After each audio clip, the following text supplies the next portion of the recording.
Welcome everyone. Academic clastic channel पे आपका स्वागत है। आज हम लोग क्लास 10th हिंदी जो एक स्पर्श बुक है उसमें कबीर का जो साखी है पहला यूनिट उस पर आज हम लोग डिस्कस करेंगे।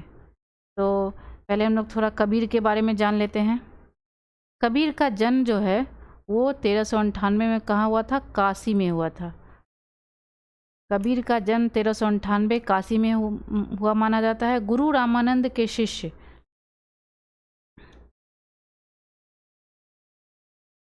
गुरु रामानंद के शिष्य कबीर ने 120 वर्ष की आयु पाई थी।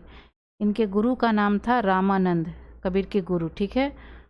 और ये 120 वर्ष तक जीवित रहे थे। जीवन के अंतिम कुछ वर्ष मगहर में बिताए और वहीं चीर निद्रा में लीन हो गए। मतलब इनका जन्म हुआ था 1398 काशी में और मृत्यु हुई थी मगहर में।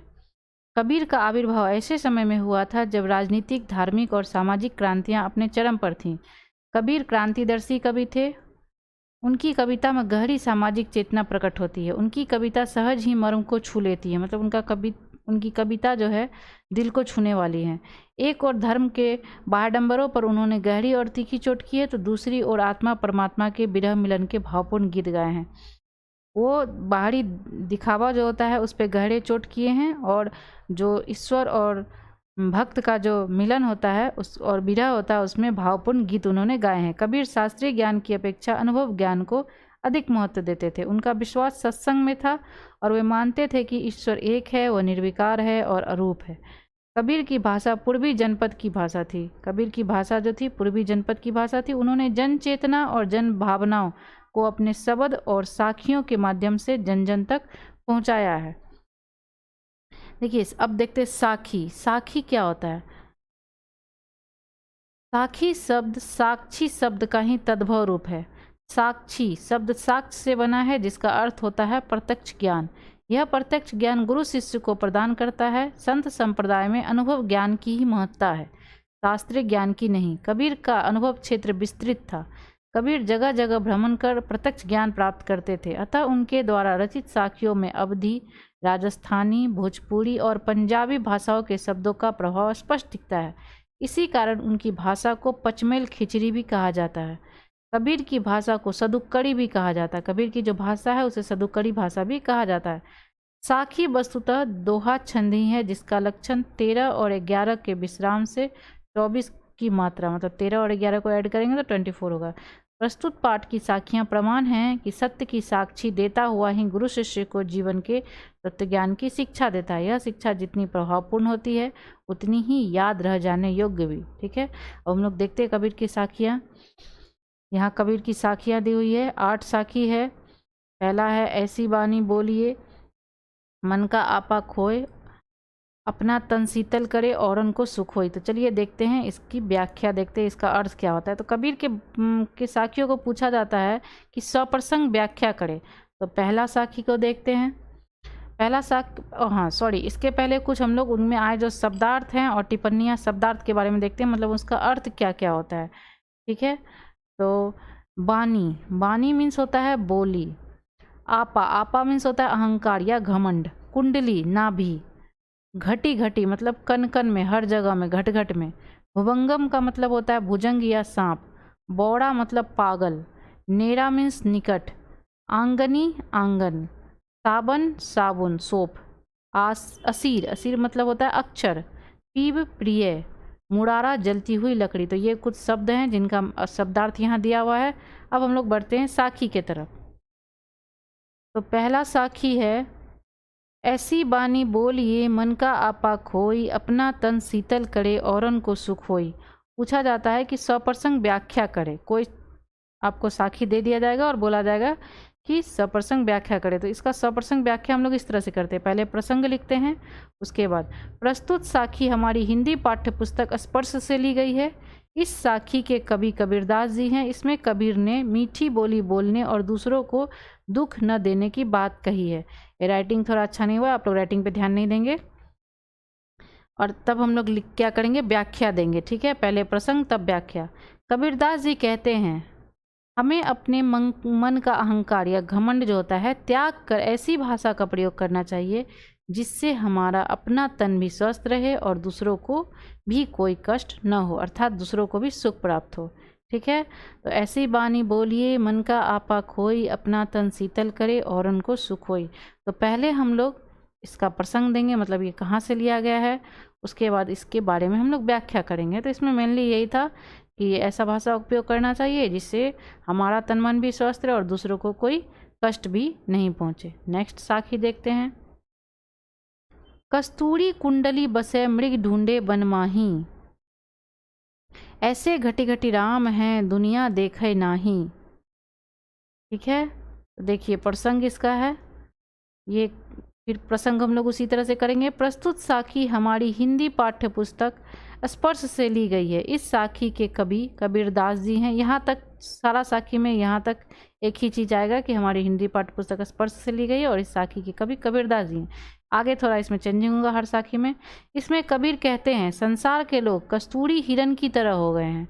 जिस तरह हिरन कस्तूरी पाने के लिए इधर उधर भटकता रहता है, उसी तरह लोग भी ईश्वर प्राप्ति के लिए इधर उधर भटक रहे हैं। मतलब यहाँ बताया गया है इस साखी के माध्यम से कि हिरन जो है कस्तूरी पाने के लिए इधर उधर भटकता है, जबकि वो उसकी नाभि में ही रहता है। तो आजकल लोग भी उसी तरह हो गए हैं, ईश्वर उनके मन के अंदर है और लोग इधर उधर भटक रहे हैं। अब इसकी व्याख्या देखिए। कबीर दास जी ईश्वर की महत्ता को बताते हुए कहते हैं कि कस्तूरी हिरन की नाभि में ही होता है, लेकिन इससे वो अनजान रहता है। उसके सुगंध के कारण पूरे जगत में ढूंढता फिरता है। ठीक इसी तरह से ईश्वर भी मनुष्य के हृदय में रहते हैं, लेकिन मनुष्य इसे नहीं समझ पाता और ईश्वर को मंदिर, मस्जिद और तीर्थ स्थानों में ढूंढता फिरता है। ठीक है, तो कस्तूरी जो है मूल्यवान चीज़ होता है जो कि हिरन के नाभि में रहता है और वो सुगंध फैलाता है, तो उसको पता ही नहीं चलता है कि वो मेरे नाभि में है और उसको वो चारों बगल घूमता रहता है इधर उधर। ठीक उसी तरह से इसमें बताया गया है कि ईश्वर जो है मनुष्य के हृदय में वास करते हैं। झांकना है तो अपने हृदय में झांको, लेकिन वो क्या करता है मंदिर, मस्जिद, तीर्थ स्थान में ईश्वर को ढूंढता फिरता रहता है। ठीक है, नेक्स्ट देखते हैं। जब मैं था तब हरि नहीं, अब हरि है मैं नाही, सब अंधियारा मिटी गया, जब दीपक देखिया माही। ठीक है, जब मैं था तब हरि नहीं, अब हरि है मैं नाही, सब अंधियारा मिटी गया, जब दीपक देखिया माही। तो इसमें भी फिर वही प्रसंग देंगे। प्रस्तुत साखी हमारी हिंदी पाठ्य पुस्तक स्पर्श से ली गई है। इस साखी के कवि कबीरदास जी हैं। इसमें कबीर जी मन में अहम बोला जाता है अहंकार, घमंड को। अहम या अहंकार के मिट जाने के बाद मन में परमेश्वर मतलब ईश्वर के वास की बात कहते हैं। इसका व्याख्या करेंगे। देखिए व्याख्या। कबीरदास जी कहते हैं कि जब मेरे अंदर अहंकार मैं था, यानी जब मेरे मन में अहंकार था या घमंड था, तब मेरे हृदय में ईश्वर का वास नहीं था, मतलब हरि का वास नहीं था, हरि नहीं थे। ये याद रखिए, जब तक जहाँ घमंड होगा वहाँ ईश्वर नहीं होंगे। और अब मेरे तो हृदय में हरि का वास है, तो मैं यानी अहंकार नहीं है। जब से मैंने गुरु रूपी दीपक को पाया है, मतलब गुरु को पाया है, तब से मेरे अंदर का अहंकार खत्म हो गया है। ठीक है, मतलब यदि दिल में घमंड होगा तो ईश्वर वहाँ नहीं बसेंगे, यदि दिल में घमंड नहीं होगा तो ईश्वर वहाँ वास करेंगे। और ये कब होगा घमंड निकलेगा? जब हमें एक गुरु दीपक मिलेगा, यानी गुरु मिलेगा। तो यही यहाँ बताया गया है। नेक्स्ट साखी देखते हैं। सुखिया सब संसार है, खाए अरु सोवय, दुखिया दास कबीर है, जागे अरु रोबय। तो देखिए यहाँ प्रसंग होगा पहले। ठीक है, ये प्रसंग है। उसके बाद देखिए, तो इस प्रसंग में लिखेंगे प्रस्तुत साखी हमारी हिंदी पाठ्य पुस्तक, सॉरी गलत हो गया है, पाठ्य पुस्तक स्पर्श से ली गई है। साखी के कवि कबीरदास जी हैं। इसमें कबीर जी अज्ञान रूपी अहंकार में सोए हुए मनुष्यों को देखकर दुखी हैं और रो रहे हैं। ठीक है, और रो रहे हैं। व्याख्या। अब व्याख्या देखते हैं। लोग सुखिया सब संसार है। ठीक है, खाए और सोबे दुखिया दास कबीर है। तो इसमें बोला गया, व्याख्या इसका होगा, ये प्रसंग यहाँ लिखना छूट गया था, तो प्रसंग होगा प्रस्तुत साखी हमारी पाठ्य पुस्तक स्पर्श से ली गई है। इस साखी के कवि कबीरदास जी हैं। इसमें कबीर जी अज्ञान रूपी अहंकार में सोए हुए मनुष्यों को देखकर दुखी हैं और रो रहे हैं। इसका व्याख्या, अब इसका व्याख्या हम लोग करेंगे। लोग माया जनित अहंकार के बस में आकर खाना पीना और सोना को ही जीवन का उद्देश्य समझकर मस्त हैं। ठीक है। कबीर माया के बंधन को तोड़ जाग गए हैं और बेफिक्र होकर सोए लोगों को देखकर उन्हें दुख होता है। जो अमूल्य जीवन मालिक के सुमिरन के लिए मिला था उसको बेहद सस्ते और हल्के में लेकर जीवन का अमूल्य वक्त बर्बाद कर रहे हैं। ठीक है। इसे देखकर कबीर को मन ही मन दुख होता है क्योंकि वे जाग चुके हैं। ठीक है। तो यहाँ व्याख्या में कुछ छूट गया था, वो आप लोग ऐड कर लेंगे।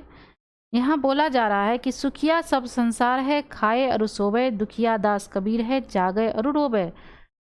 इसमें व्याख्या क्या है कि इस जो माया का संसार है, इस माया के संसार में माया जनित अंधकार के बस में आकर लोग खाना पीना और सोना को ही अपने जीवन का उद्देश्य समझ लेते, बोलते यही जीवन है। लेकिन कबीरदास जी जो हैं वो माया के बंधन को तोड़ के जाग गए हैं। वो जानते हैं कि खाना पीना और सोना इस जगत का उद्देश्य नहीं है। वो बेफिक्र होकर सोए लोगों को, और जो बेफिक्र होकर लोग सो चुके हैं उनको देखकर रोते हैं और उन्हें दुख होता है कि जो उनको अमूल्य जीवन मिला है, जो कि प्रभु की भक्ति के लिए मिला है, उनको बेहद सस्ते में और हल्के में लेकर जीवन का अमूल्य वक्त बर्बाद कर रहे हैं। इसे देखकर कबीर को मन ही मन दुख होता है क्योंकि वे जाग चुके हुए जीवन का उद्देश्य समझ चुके हैं। नेक्स्ट देखते हैं। विरह भुगंगम तन बसै, मंत्र न लागे कोई, राम वियोगी ना जीवे, जीवे तो बौड़ा होई। बौड़ा मीन्स होता है पागल। ये आप लोगों को शुरू में ही टिप्पणी और शब्दार्थ बता दिया गया था। तो इसमें देखते हैं प्रसंग। प्रस्तुत साखी हमारी हिंदी पाठ्य पुस्तक स्पर्श से ली गई है। ये लिखना पड़ेगा सब में। इस साखी के कवि कबीरदास जी हैं। इसमें कबीरदास जी कहते हैं कि ईश्वर के वियोग में या ईश्वर से बिछड़ के मनुष्य जीवित नहीं रह सकता, और अगर रह भी जाता है तो वह पागल हो जाता है। व्याख्या, अब इसकी व्याख्या करेंगे। कबीरदास जी कहते हैं कि जब मनुष्य किसी अपने से बिछड़ जाता है तो बिछड़ने के दुख में निरंतर या लगातार दुखी रहता है। उसी तरह भक्त और ईश्वर के बीच का संबंध है। सच्चा भक्त भी अपने ईश्वर से दूर नहीं रह सकता, प्रभु के वियोग में जीवित नहीं रह सकता, और यदि जीवित रह भी जाए तो वह पागल हो सकता है। विरह वेदना रूपी नाग उसे निरंतर डसता रहता है। इस वेदना को यदि कोई समझ सकता है तो स्वयं प्रभु ही समझ सकते हैं। ठीक है। क्यों यहाँ व्याख्या में क्या कहा गया है? व्याख्या में कबीरदास जी कहते हैं जब मनुष्य किसी अपने से बिछड़ जाता है तो वो जब उससे बिछड़ता है तो बिछड़ने के दुख में वो हमेशा उससे दुखी रहता है। ठीक है, क्योंकि वो अपने से बिछड़ गया है। तो ठीक उसी तरह भक्त और ईश्वर के बीच का संबंध है कि सच्चा भक्त भी जब अपने ईश्वर से बिछड़ता है तो वो दूर नहीं रह सकता है ईश्वर से। प्रभु के वियोग में कभी कभी तो वो पागल भी हो सकता है। विरह वेदना रूपी नाग जो है, सांप उसे हमेशा डसता रहता है। तो इस वेदना को कौन समझ सकता है? सिर्फ और स्वयं प्रभु समझ सकते हैं। नेक्स्ट साखी देखते हैं। निंदक नेरा राखिए, आंगनी कुटी बधाई, बिन सावन पानी बिना निर्मल करे सुभाई। देखिए, निंदक नेरा राखिए, आंगनी कुटी बंधाई, बिन सावन पानी बिना निर्मल करे सुभाई। इसका प्रसंग पहले लिखेंगे। प्रस्तुत साखी हमारी हिंदी की पाठ्य पुस्तक स्पर्श से ली गई है। इस साखी के कवि कबीरदास जी हैं। इसमें कबीरदास जी निंदा करने वाले मतलब बुराई करने वाले व्यक्तियों को अपने पास रखने की सलाह देते हैं ताकि आपके स्वभाव में सकारात्मक परिवर्तन आ सके। अब देखते हैं व्याख्या। अपनी निंदा और आलोचना करने वालों को हमेशा अपने साथ रखिए, क्योंकि वो आपके दोषों को बताते रहेंगे, जिससे आपको अपनी गलती का पता चल सकेगा और आप स्वयं में सुधार कर सकेंगे। अपनी आलोचना करने वालों से घबराना नहीं चाहिए, बल्कि उनकी बातों पर ध्यान देना चाहिए। ये निंदक लोग अगुण रूपी मैल को बिना पानी और साबुन के धो देते हैं और साफ कर देते हैं। कबीरदास जी का जो ये साखी है, निंदक नेरा राखिए, आंगन कोटि बधाई, बिन सावन पानी बिना निर्मल करे सुभाई। मतलब इसमें कहा गया है, कबीरदास जी इसके थ्रू आपको समझाना चाहते हैं कि आपकी जो बुराई करते हैं और आलोचना करते हैं, निंदा करते हैं, उसको हमेशा अपने साथ रखिए, क्योंकि आपकी बड़ाई तो सभी करते हैं लेकिन बुराई कुछ लोग ही करते हैं और उनको हमेशा साथ रखना चाहिए। इससे क्या होगा, आपको अपने दोषों का पता चलेगा और आप अपनी और आप उसमें सुधार कर सकेंगे।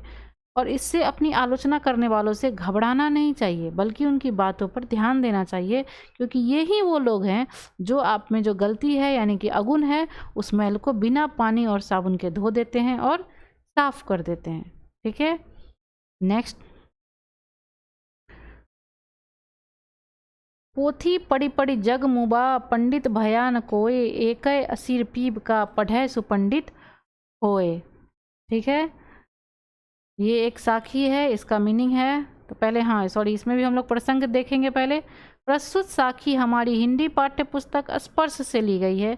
इस साखी के कवि कबीरदास जी हैं। इसमें कबीर जी किताबी ज्ञान को महत्व न देकर ईश्वर प्रेम को महत्व देते हैं। अब देखते हैं इसका व्याख्या। कबीर जी कहते हैं, इस संसार में मोटी मोटी किताबें पढ़कर कई मनुष्य मर गए, परंतु कोई भी मनुष्य पंडित नहीं बन सका। यदि कोई यानी ज्ञानी नहीं बन सका। यदि किसी व्यक्ति ने ईश्वर का एक भी अक्षर पढ़ लिया होता तो वो पंडित बन जाता। अर्थात ईश्वर प्रेम ही एक सच है, इसे जानने वाला ही वास्तविक ज्ञानी यानी पंडित है। तो इस साखी के माध्यम से कबीर जी ने हमें समझाया है कि किताब पढ़ पढ़ के, पोथी पढ़ी पढ़ी मतलब किताब पढ़ पढ़ कर बहुत सारा मनुष्य तो मर गए हैं, लेकिन कोई भी मनुष्य ज्ञानी नहीं हो सका है।